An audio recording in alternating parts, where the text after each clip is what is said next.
स्वास्थ्य मंत्रालय इस वक्त प्रेस कॉन्फ्रेंस कर रहा है, सीधे आपको लिए चलते हैं। प्रतिशत से ज़्यादा हो गई है। तो जहाँ ये चीज़ प्रिवेल हो रही है वहाँ नई रिस्ट्रिक्शंस जो कुछ तो कॉमन चली हुई हैं इस पीरियड में रही हैं, लेकिन जो मोर इंटेंस रिस्ट्रिक्शंस का प्रावधान किया गया है।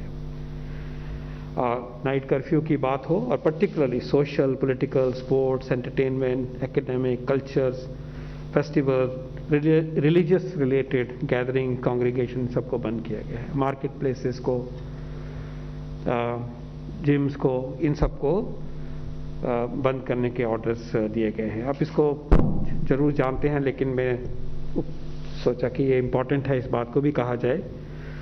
और अटेंडेंस वगैरह की भी जो बात है, इंडस्ट्रियल इस्टेब्लिशमेंट की भी बात है, और ये भी कहा गया है कि these are indicative guidelines and the states can take decision based on the local situation. So एक additional approach जो intense containment की है, restrictions के साथ वायरस की स्प्रेड को रोकने की है, और उसको भी व्यवस्था में लेके आए हैं। और ये स्टेट्स के ऊपर छोड़ा गया है कि ये कैसे आइडेंटिफाई करेंगे और कैसे इसको इम्पोज करेंगे और कैसे इसको आगे बढ़ाएंगे। और गाइडलाइन जो है वो एपिडेमियोलॉजी बेस्ड है कि वहाँ पे ये करेंगे जहाँ पे कि पेंडेमिक का जोर ज़्यादा है। बहुत सारे ऐसे ज़िले हैं और जहाँ पे कि हेल्थ सिस्टम जो है, ऑक्सीजन बेड या ICU जो हैं वो भरने शुरू हो गए हैं। तो ये एक सिग्निफिकेंट डेवलपमेंट है।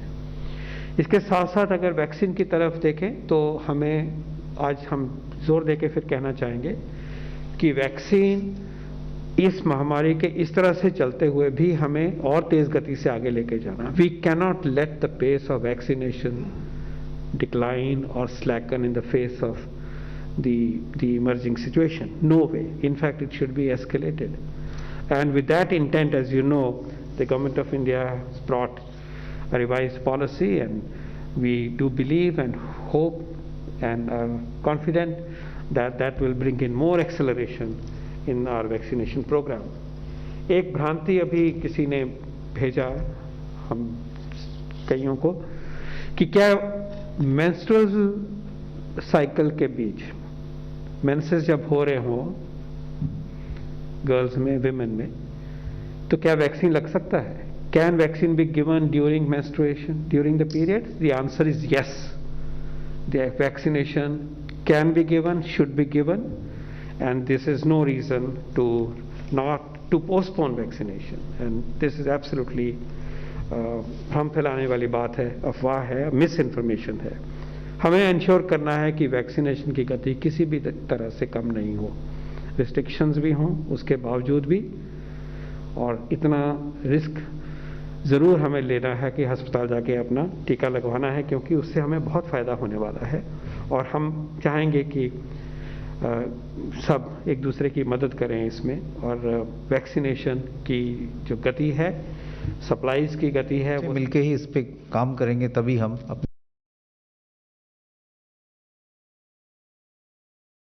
एक कम्युनिटी पार्टिसिपेशन की बहुत ज़्यादा ज़रूरत है।